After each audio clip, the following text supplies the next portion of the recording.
All right. Is this thing on? All right. Just kidding. I know it's on because I just pressed the record button. Okay. Okay. So this is gonna be my video about my UC decisions. I already read my decisions, and I'm just sort of telling everybody like why my results were so disappointing to me because they were pretty disappointing for me, and like what I think would help a lot of other students do better, because like I didn't do these things. I wish I had done these things, so I might as well like help other people, because like I have a lot of insight, a lot of valuable insight that I learned. And like I recorded a video like this before, like maybe like an hour ago, but like it turned out to be like 40 minutes of content, and it was super awkward and super unscripted, and it was just terrible and unwatchable.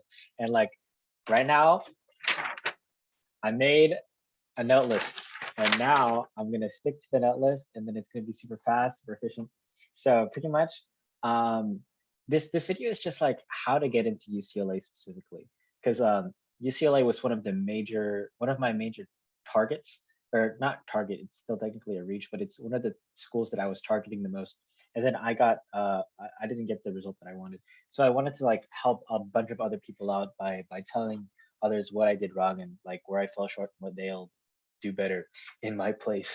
Because listen, UCLA is getting more and more selective every single year. So like it's gonna reach a point where it's like it's totally like it's pretty much gonna be an Ivy status in terms of selectivity. In fact, it's already arguably it's more selective than some Ivies. Like people that get rejected from UCLA like literally just go to Harvard instead. So okay. So in this video, we'll talk about my admissions and or not, we'll talk about my stats and then my extracurriculars and then my background, which is important, and then the results, and then I have to also include my three pieces of advice. So what were they again? It was like part-time, um, AP classes, honors classes, and then extracurriculars. Okay. Okay. Now, okay. So first is my stats. So UC uses a special system to calculate their GPA. They only take into account the classes from a student's prime years, meaning that it's your sophomore and your junior year. So they don't, and like the summers before and after that. So they don't take into account year because you're a freshman, you don't know what the fuck's going on, so you just do whatever.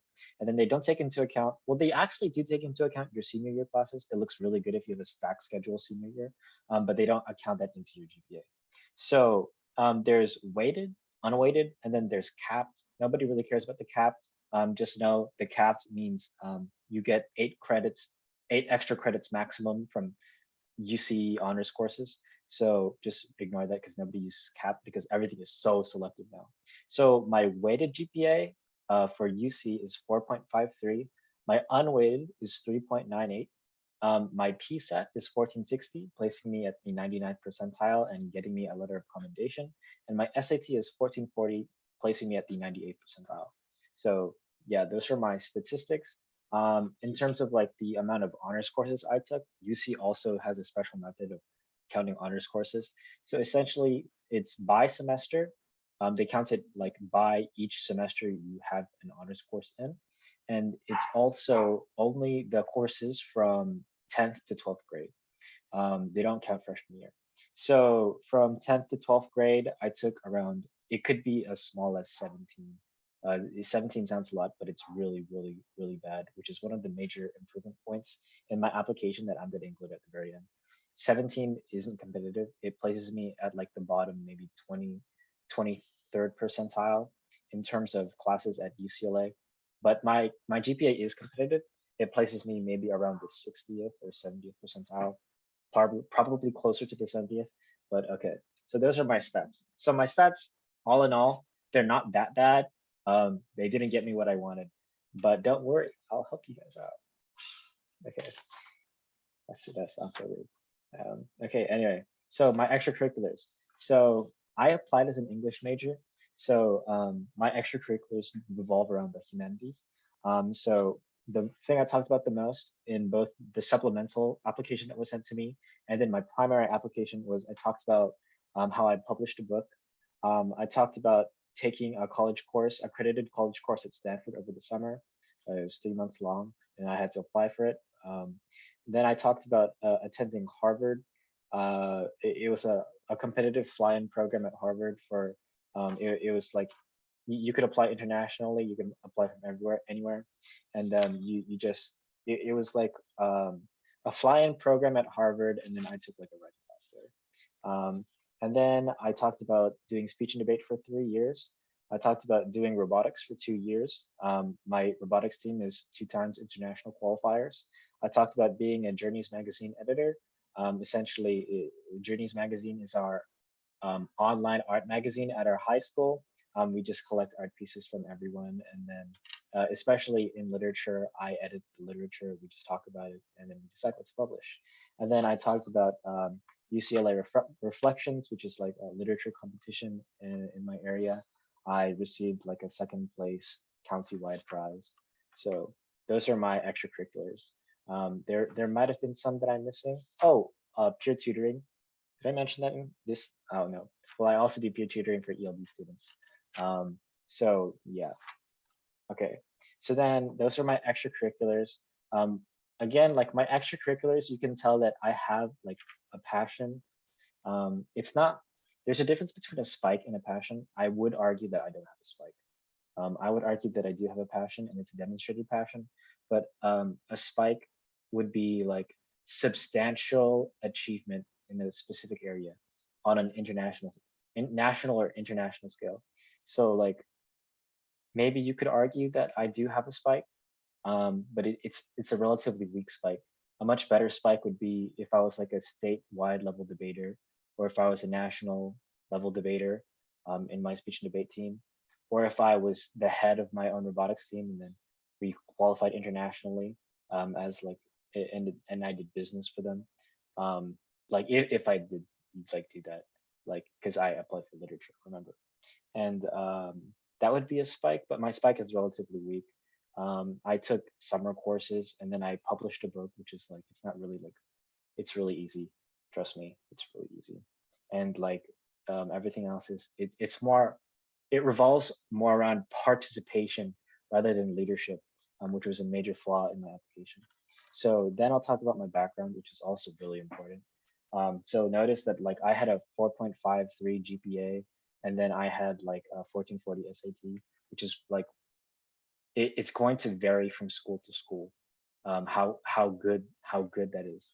So background really does matter, and I'll explain now. So I'm a first generation American. My parents are immigrants, but I'm not a first generation college student, which is different. A first generation college student is what you want to be because it looks really good on your application if you're the first in your family to attend college. But I am not. I'm a first generation American, and my parents are immigrants, but my parents both attended college in the US. So I don't qualify as a first gen student. I do qualify as a first generation Asian American. I go to Crescenta Valley High School, which is an extremely competitive public school. Everybody here is stacked. Like, you know, in other high schools, a 4.5 GPA could maybe get you valedictorian. I don't know like how other classes look like. I can only guess. But here, I graduated in the top 9% of my class. So like, it's not valedictorian. Um, but CVHS is extremely competitive, and it's because we're such a rich school. My family is a low income family. Our house is on reverse mortgage. I live with my grandparents, and my parents and I live with our grandparents. Or we live with my mother's parents. Um, and like we're $20,000 below the average income of our community, and we're also in debt. But so we're low income, but I go to a really expensive high school, extremely privileged high school. So it's extremely important that I take advantage of every opportunity that I'm given there. And like unfortunately I did not. So I got results weren't so good. Um yeah, so CVHS is an extremely competitive school. Um and like it looks bad if you don't take advantage of how competitive your school is. because you have a lot of opportunities if you go to a competitive school versus if you're like in a low income community and you take advantage of every single opportunity there. It's important. Um, okay, so my results. So at San Diego, I was accepted. At Santa Barbara, I was accepted. At Irvine, I was waitlisted. At Los Angeles, I was waitlisted. And Berkeley is in April 6th, so that's in like a couple weeks. I'm too insecure. Now, I won't be insecure. No. Okay. So yeah. I'm not I'm pretty disappointed. I really wanted UCLA, but the chances of me getting off the wait list is extremely low. So it's like really disappointing, and I was totally heartbroken over it because I have a bunch of reasons that I want to go there. But regardless of that, there's some insight that I have. So so I have three main points to make.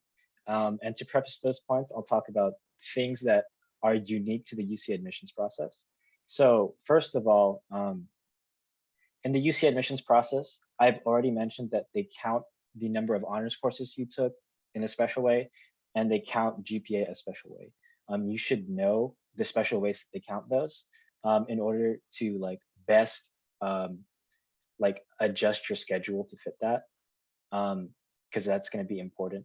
Um, so like ideally, the student watching this, if there's anybody watching this, you're like a freshman or like a middle schooler entering their freshman year, so that they're slowly mapping out what they're going to do in high school. That's really it's really important to be able to do that. If you're a junior, like sorry, bro, it's a bit too late for you.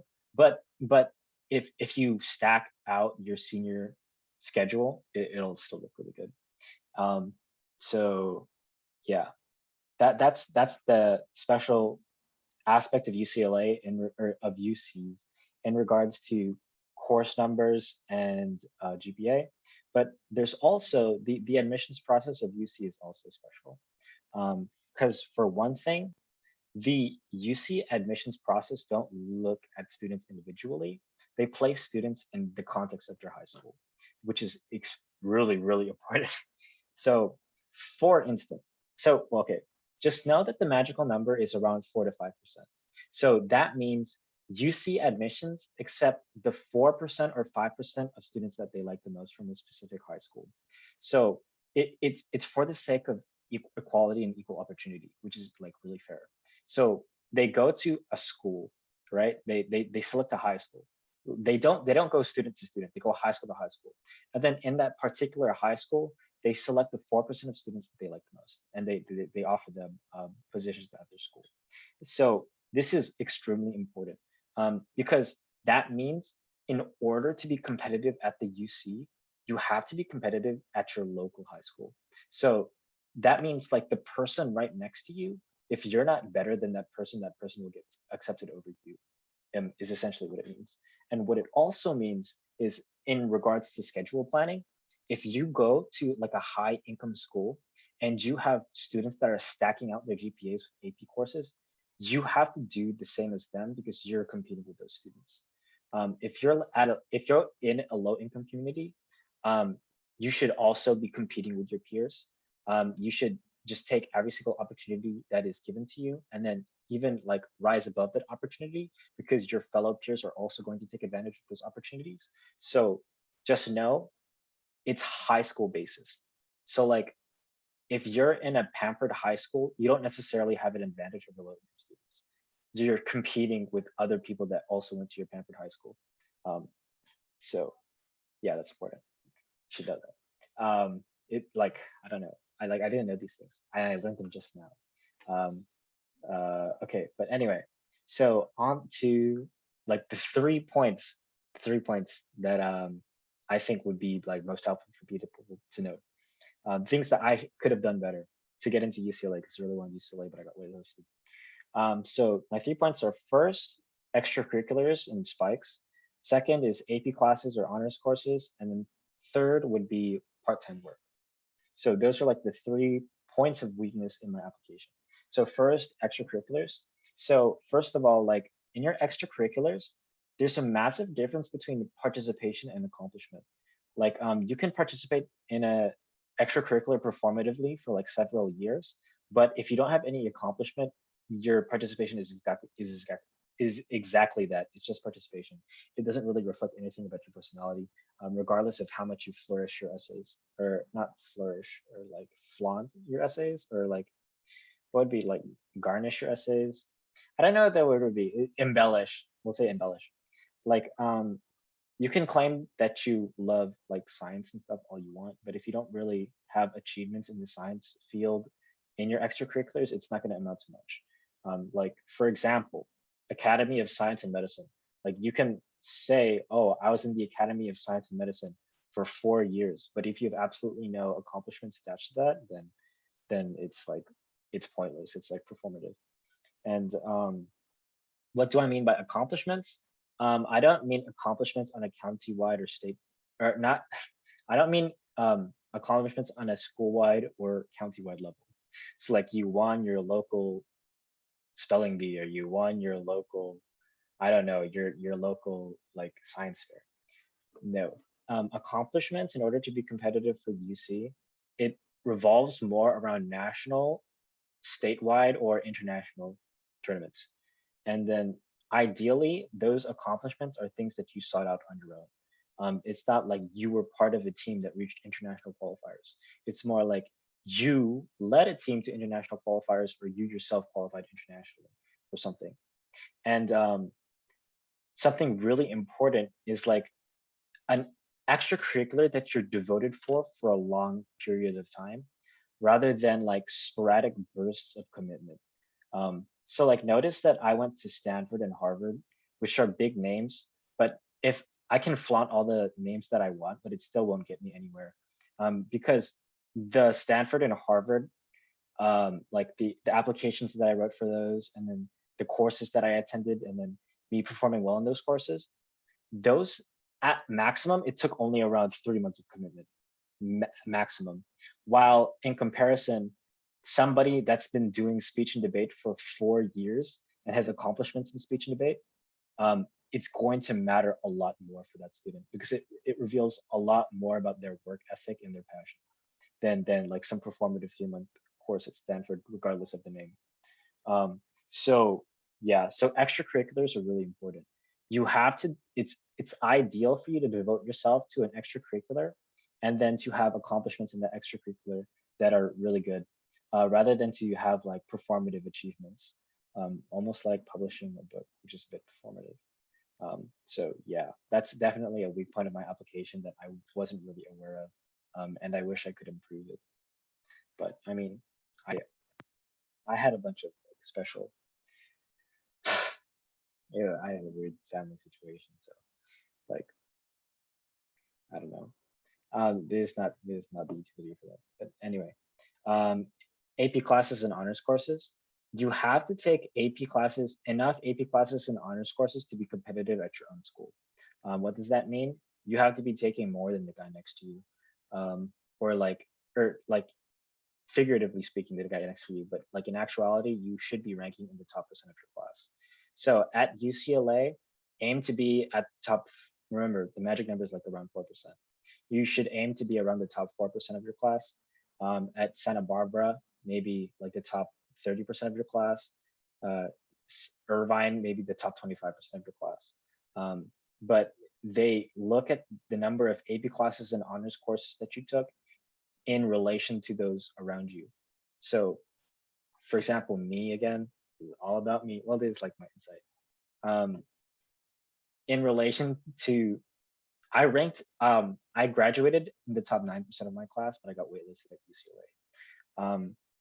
But it it's because my class, like I had a 4.53 GPA for UC, but my class is ridiculous. They're ridiculously like smart and devoted and hardworking and talented. Like they're just so smart, and like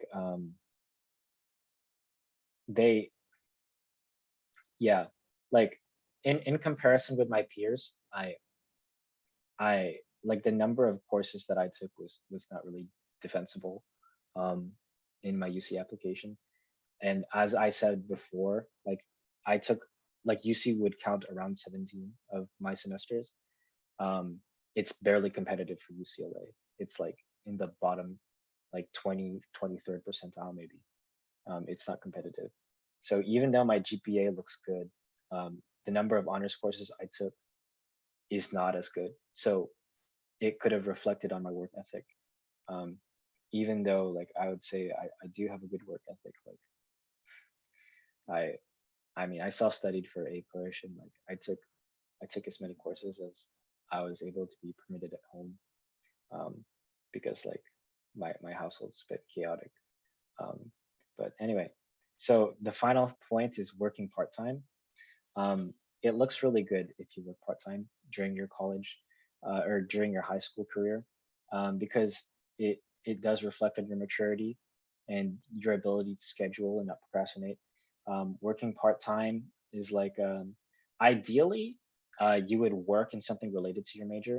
So I know that students from my school that got accepted, they worked internships at like the hospital or like at a video game company or something where they did like computer programming.